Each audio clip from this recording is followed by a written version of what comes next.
এই তথ্য উপদেষ্টা নাহিদ সাহেবকে সতর্ক করি। আমি তার দৃষ্টি আকর্ষণ করে বলতে চাই, মামুনুল হককে চিনেন না? আজকে ফ্যাসিবাদ বিলোপ হওয়ার ১.৫ মাসের মাথায় আমার বিরুদ্ধে অনলাইনে ফেসবুক কর্তৃপক্ষ সহ ইউটিউব কর্তৃপক্ষ সহ অঘোষিত নিষেধাজ্ঞা জারি করে রেখেছে।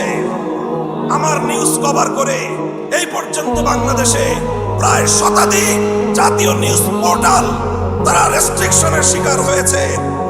আপনারা ওখানে বিলাসিতা করেন। বৈষম্যের বিরুদ্ধে সংগ্রামী আমাদেরকে আমাদের সমস্যাগুলোকে সমাধান করবার কোনো চিন্তা আপনাদের নাই। আপনারা উপদেষ্টা পরিষদ রাষ্ট্র পরিচালনা করতে পারবেন না আমাদের সহযোগিতা ছাড়া। আমার এই বক্তব্যের ২৪ ঘন্টার মধ্যে যদি আপনারা কোনো ব্যবস্থা গ্রহণ না করেন, আমরা আপনাদের বিরুদ্ধে ব্যবস্থা গ্রহণ করতে বাধ্য হব।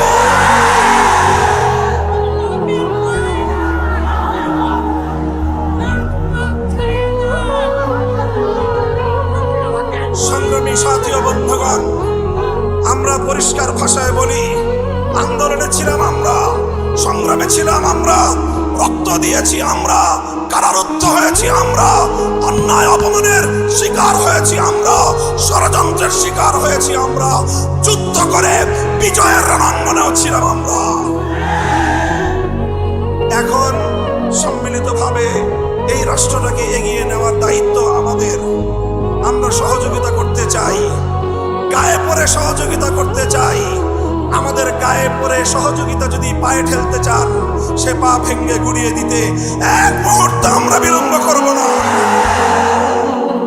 আল্লাহ পাক রব্বুল আলামিন এই বাংলাদেশকে একটি সুন্দর সমৃদ্ধশালী একটি বাংলাদেশ হিসেবে এগিয়ে নেওয়ার তৌফিক দান করুন। আমরা পরিষ্কার ভাষায় বলি, আমরা ইসলামী রাজনীতি করি।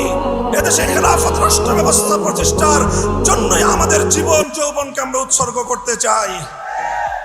আপনারা কে কি রাজনীতি করবেন আপনাদের বিষয়। আমরা আমাদের আদর্শ আপনাদের উপর জোর করে চাপিয়ে দিতে চাই না, কিন্তু আমাদের রাজনীতির প্রতি যদি কেউ বৈষম্যমূলক দৃষ্টিভঙ্গি নিয়ে তাকাবার চেষ্টা করেন, চোখ উপড়ে ফেলবো। আমরা কারো করুণা চাই না, অধিকার চাই।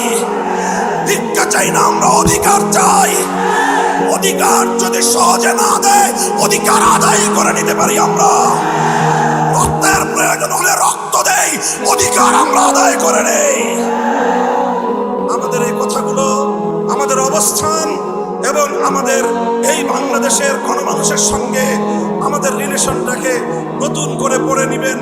যদি কেউ যদি আমাদের ব্যাপারে অন্য কোনো ভাবনা ভাবতে চান, তাহলে আপনাদেরকে রাজপথে মোকাবেলার দাওয়াত থাকলো। সংগ্রামী সাথী ও বন্ধুগণ, একটি সুন্দর বাংলাদেশ গড়ে উঠুক, বৈষম্যহীন বাংলাদেশ গড়ে উঠুক।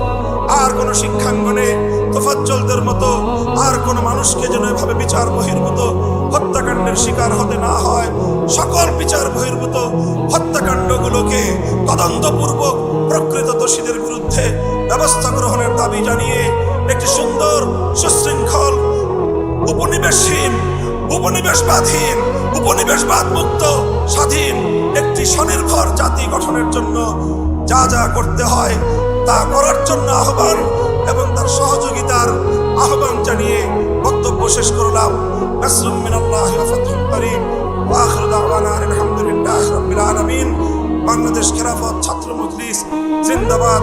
বাংলাদেশ খেলাফত মজলিস